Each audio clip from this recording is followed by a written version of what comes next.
Hustle Media. Gentlemen's clubs have been around for decades now, and it's no surprise that they continue to flourish using the sex sells business model. So much so that in the past 20 years, the number of strip clubs in the United States has almost doubled.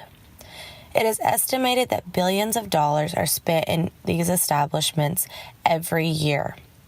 What makes these businesses so appealing? Is it the smoke, the lights, the club scene, the smell of sin in the air, or the fantasy that for a small fee you can talk to the girl of your dreams? I'd go out on a limb and say it's the girls. It's always about the girls. But behind the smoke and mirrors, they are nothing more than a business. These lust factories are required to follow the same rules and regulations of any other business. And in the most recent years, many of them have come under fire in regards to labeling their entertainers as independent contractors. Are they independent contractors? Should they be considered employees? How much control do these clubs really have over their contracted entertainment?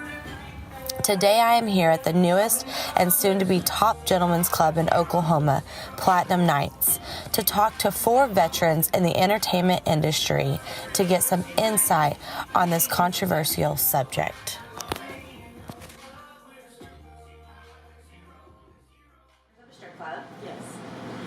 When you were managers of the Gentlemen's Club, the contracts did not give entertainers the option to be independent contractors or employees. Why do you think the contracts have now been revised to include the employee option? From an independent contractor, they shouldn't have to be forced to pay out their money. An employee could have the tip out, similar to a restaurant. Big Mike, what is your input on this? I think my outlook on it is more from the lawsuit standpoint. The legal, if the girls do something that is against the law, then that's on them, and it's separate from the club. If they do something outside the club that is legal or illegal with the customer, with the client, then that separates them from the club, separates the club's liability. I think it was more just as much for the legal standpoint. Kevin, you being a DJ and now an owner of your own club, what are the pros and cons for an entertainer to be labeled an independent contractor versus an employee? From a club standpoint or from an entertainer standpoint? Both. From a club standpoint, we would rather them say contract entertainers. Therefore, they kind of do their own thing. They make their own schedule, stuff like that. If we have to start paying, employee insurance on them and stuff like that, it changes the entire game. They're going to come in, if they want to be an employee, they're going to have a set schedule where they're going to have to be here on time. They're going to have to wear a certain uniform that we pick. They're going to, all the money they make with their tips, which is a gratuity, throughout with the gentleman, they're going to have to share that in a tip share.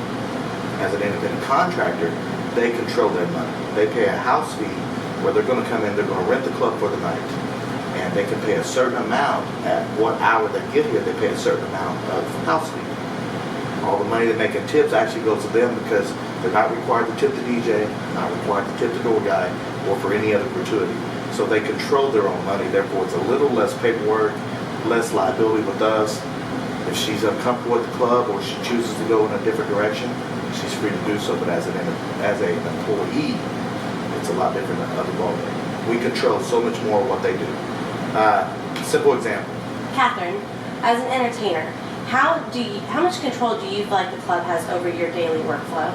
I feel like that they have a lot more control than they should. As an independent contractor, I don't feel like I should have to have scheduled days and then get fined if I'm 30 minutes late. I feel like I should just pay a certain house fee and not have a scheduled day. There you have it. Are these naked pleasures just entertaining men or working for the man? Stay classy, San Diego.